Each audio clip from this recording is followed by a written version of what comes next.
So the attorney representing injured and wrongfully arrested Marikana miners says there's been no movement on their claims. The miners launched around 300 civil claims against the state, Lonmin and Cyril Ramaphosa in his personal capacity.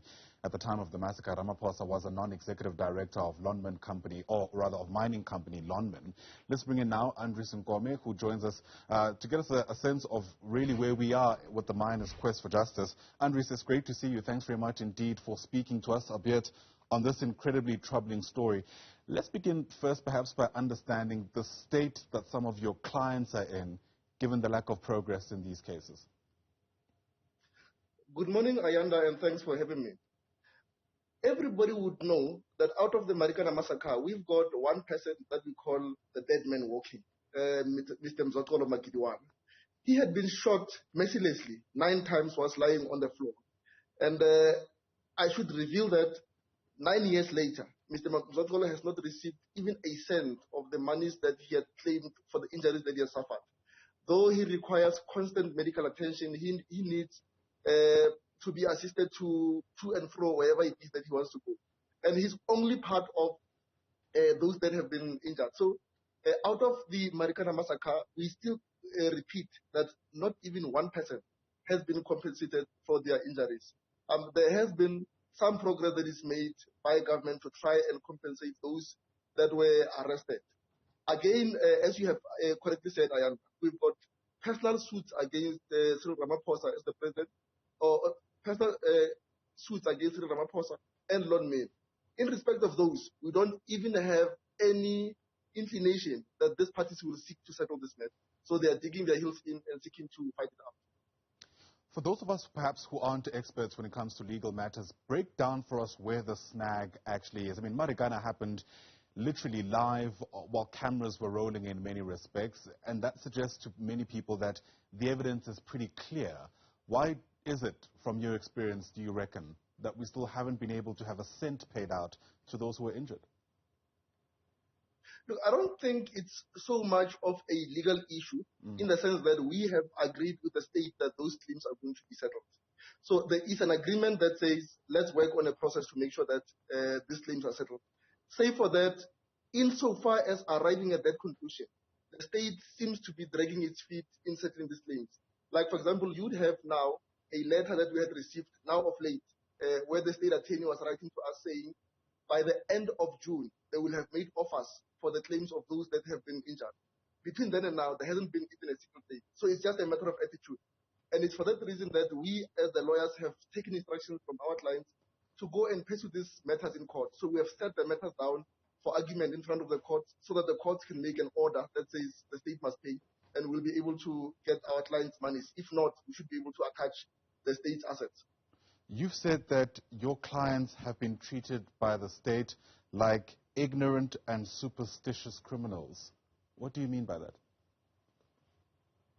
You would know that the stance that was adopted by the state from the day that these people were arrested was, one, that their bail applications must be opposed. We have seen on the video footages that when people were being shot, police were shouting that will protect you, meaning that I blew him up, and do you think this medication that you're using will protect you? So I think, and again, at the Falam Commission, the stance that the SAP has had was that they were portraying our clients as people that were out there using muti and trying to protect themselves against live ammunition. So this is being perpetuated even to this day, simply because we see that the state, even if they have agreed with us that they're going to settle these claims, they're not proceeding to lift a finger and make sure that all of that happens. Of course, there's that ancient old saying, and I get a sense we're going to hear it a lot throughout the course of today. Justice delayed is justice denied. 9 years have now passed, and it really is troubling, to say the least, that some of those who were injured around this time 9 years ago still haven't received a cent. Help us understand what the next step then looks like if we're going to be here possibly 10 years later when we look back at this day gone by. Do we only have litigation at our disposal to try essentially force the arm of the state to at least be accountable? It is even worse, Ayanda. You would know that 279 people were arrested on the spot on the 16th of August, on Thursday. And the state went on to withdraw charges against those people simply because there was no way in which we could have gone out on strike and with an intention to go and murder our own. 9 years later, we've got claims that the state have pressed against criminal charges against 17 of our clients for the very same charges. Whilst when we have evidence that says on the 13th of August, there was an order that was given by General Mbembe to go and shoot out at members of our clients. Nothing has been done on that. He's just been charged, but there isn't any progress in respect of that matter. We know that charges have been pressed against the president of the country, Cyril Ramaphosa, for having made out that statement that says that it's drastically criminal and therefore that was an offense in itself.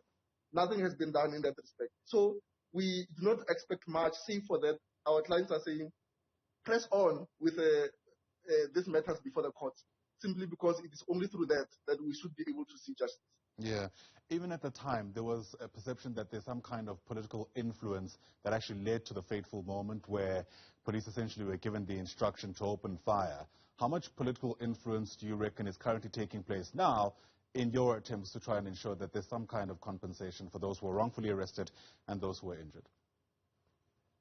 It is public knowledge that the current president of the country is charged also. We have civil litigation against him personally, right, for what transpired in Marikana. We have evidence in front of the Falam Commission where the rover, who testified on behalf of the state, came through to say that there was no way in which the massacre could take place without political influence. But we know that the outcomes that were there were shy of touching political heavyweights. We have the highest person that was charged out of this, it's Riapiecha, and we know that she had just been a few months, if not.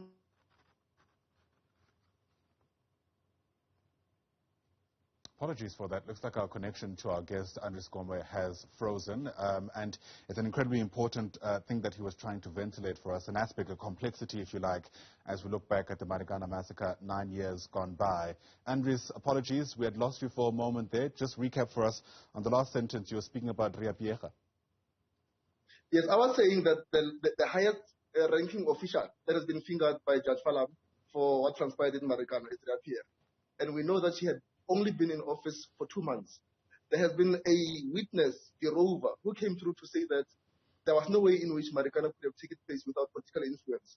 But we know there isn't even one politician who has been fingered out of this. All that we know is that we have issued out civil suits against President Cyril Ramaphosa in his personal capacity and Lonmin, but then they are digging their heels in. So we don't expect much of cooperation from that end. Money, of course, is not where it starts and ends when we talk about compensation, but it is, in some respects, important and has its place. How much are we talking here when we make reference to compensation to those who are injured and wrongfully arrested? Look, everybody's injuries are going to be quantified on the basis of the extent of their injuries. So, for example, that there is those that have been fractured. There's those that have got bullets lodged in their heads. There's those that have just suffered trauma out of this. So the extent of the injuries and compensations will obviously differ. Absolutely. So much being spoken, Andries, about the law being equal to all. From the experience that you've had with this case, what's your take on how the law specifically responds to those who are poor and because of that are marginalized in our society? I think it's out there for everybody to see that it's not fair, and it's a basic tenet principle of the law that says justice delayed is justice denied. We have seen it out of Marikana, and it's been out there, something that has happened while the whole world was watching.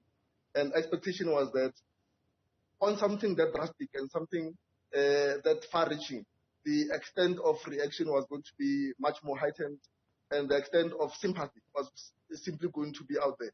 But all that we have is a state that goes out, even if we don't seek to have compensation in money. We have an attitude of a state that says it's not going to walk on Marikana and say to people there, apologies for what really transpired. So indeed, yes, the point that you're making, it's fair to say that once you are poor, likelihood is that the extent of justice that you derive will not be as high.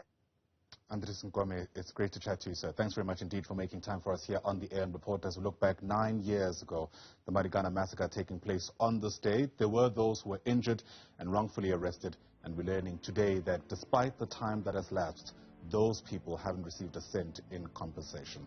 Andries Nkome is the attorney representing some of those who were injured and arrested around that time.